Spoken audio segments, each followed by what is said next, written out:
consigo sim, professora. Joia, então vamos lá. Só para recuperar, a gente está falando de vanguarda, mas eu preciso fazer esse contraponto para vocês. Eu quero que vocês não se mantenham críticos, porque é como eu disse, a minha base é a Ariano Suassuna, iniciação à estética, certo? A Alberti Verene, que está discutindo ali junto com o Spinoza, porque ela traz algumas reflexões sobre o que vem a ser a alegria e a felicidade na palavra do Roberto Mishari, né? Mishari. E aí aqui está o riso e o risível. Recupera o Henri Bergson, que é da escola francesa, da metafísica, e todos eles se comunicam com o Ernesto Gracie. Então, arte como anti-arte, Humberto Eco, a definição da arte, ele fala do Pareison, Luigi Pareison,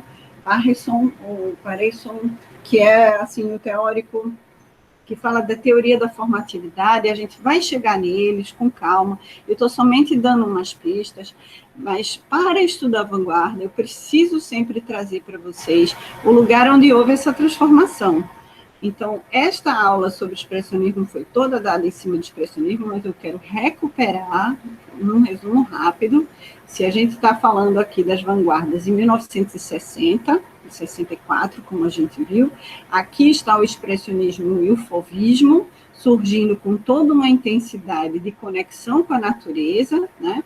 Ainda que emulando o impressionismo, mas falando de uma natureza da produção artística que estivesse vinculada aos nossos desejos, à nossa epifania de viver, amenizando uma dificuldade daquela sociedade, né, que passava a ser industrial, havia uma angústia, acho que semelhante a que existe para nós hoje, que é isso de nos tornarmos virtuais, e os nossos abraços, e os nossos encontros, as nossas celebrações, o nosso carnaval, né? Então, os fauvistas, os expressionistas, eles recuperavam esse uso da cor, essa liberdade do traço, essa reconstrução das ideias de uma academia com muita liberdade e, sobretudo, mantinham essa ideia de uma alegria, né, de uma arte de viver, de uma alegria de viver, como no quadro do Henri Matisse.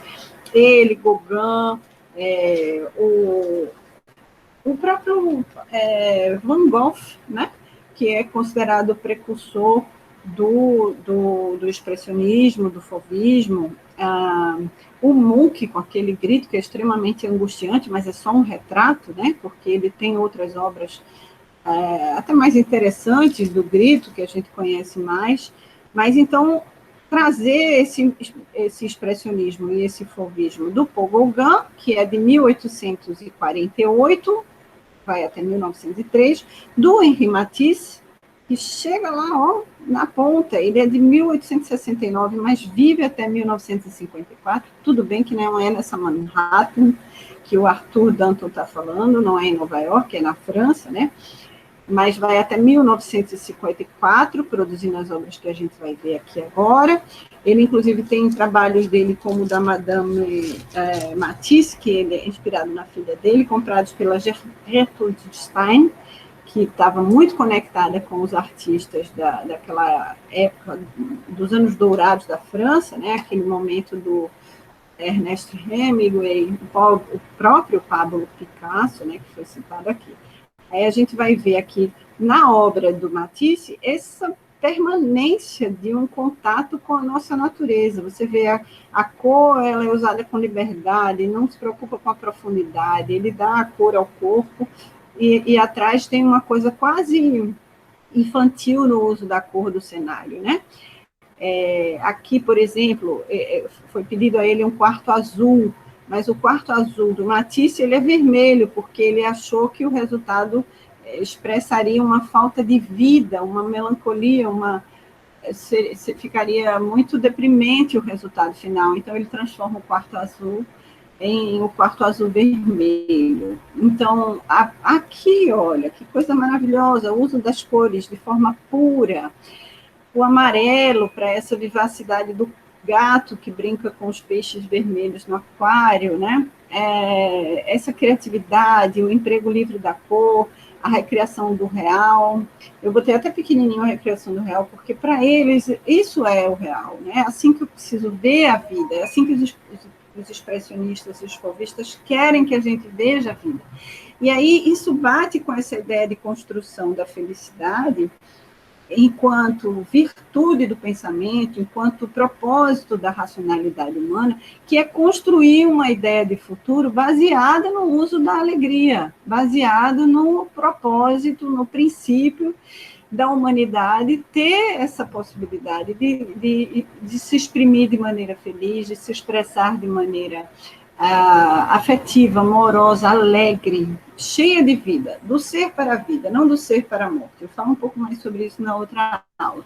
Mas aqui está a Alegria de Viver, do Matisse. Henri Matisse foi esse quadro emulado pelo Pablo Picasso. Vamos falar só sobre o Pablo Picasso depois, que também era um artista extremamente vinculado a essa ideia de recuperar uma força vital, né? Então, aqueles touros que o Pablo Picasso desenha, aquela ideia de que a criança, né, que o maior artista é aquele que consegue desenhar com a pureza de uma criança, todos eles estavam ali trabalhando por uma arte libertadora do espírito.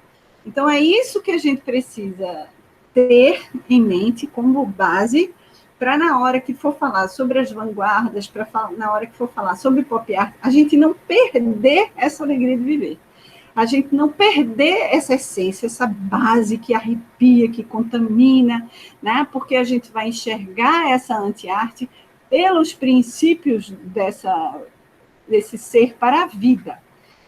E a gente vai emular, a gente vai enxergar a forma da pop art ou da vanguarda, do dadaísta, que quer colocar o cotidiano na obra de arte, de maneira crítica, como Warhol, que ele falava de forma crítica dessa reprodutibilidade, de nos tornarmos um produto.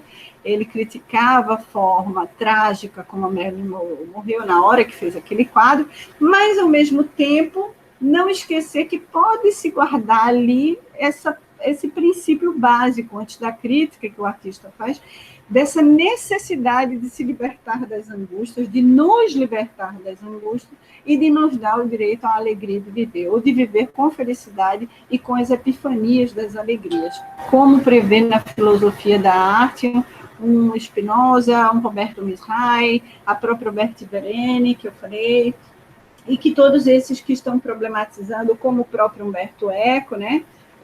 A Verena Alberti, perdão, eu toda vez quero chamar de mulher, mas o fato é, esses artistas e esses filósofos, eles estão questionando o porquê disso ser considerado arte agora. Nós ficamos menos importantes como seres humanos, a nossa obra é mais importante, mas não está dissociado disso a ideia de guardar um ser para a vida, né?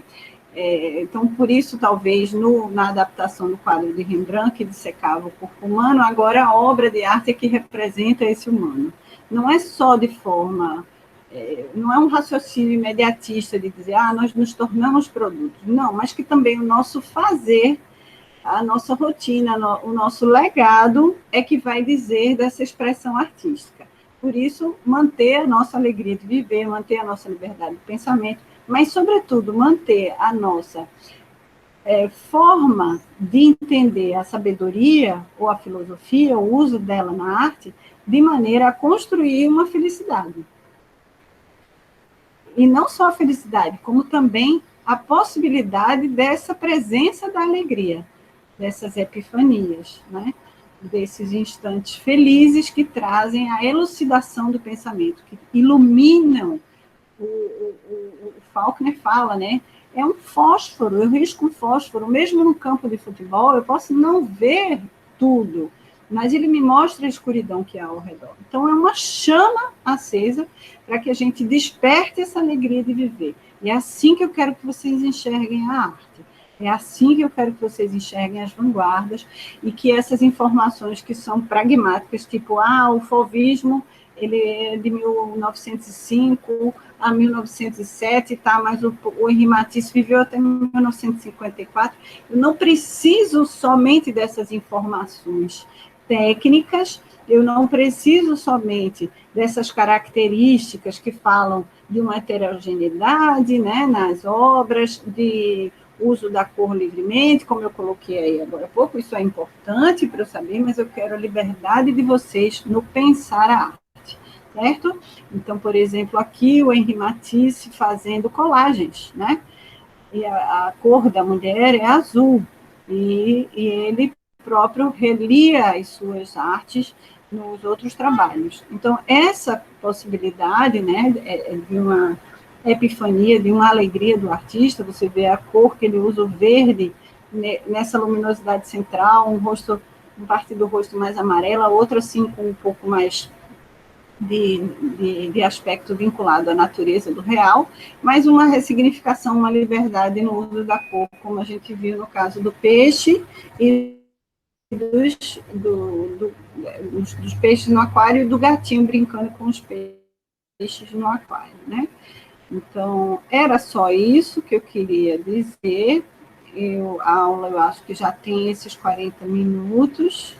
Deixa eu abrir aqui, né, para me despedir de você e dizer que eu estou, assim, animada que vocês possam ter acesso a essas informações na base da teoria da história da arte, no estudo da estética. Claro que formalmente a gente vai dar também esse conteúdo de maneira simplificada para que vocês tenham um pouco mais de facilidade de entender essas passagens de um movimento artístico para outro, né, do impressionismo, que está lá no finalzinho, está se despedindo dessa pintura realista, né, que a gente viu muito no Leonardo da Vinci.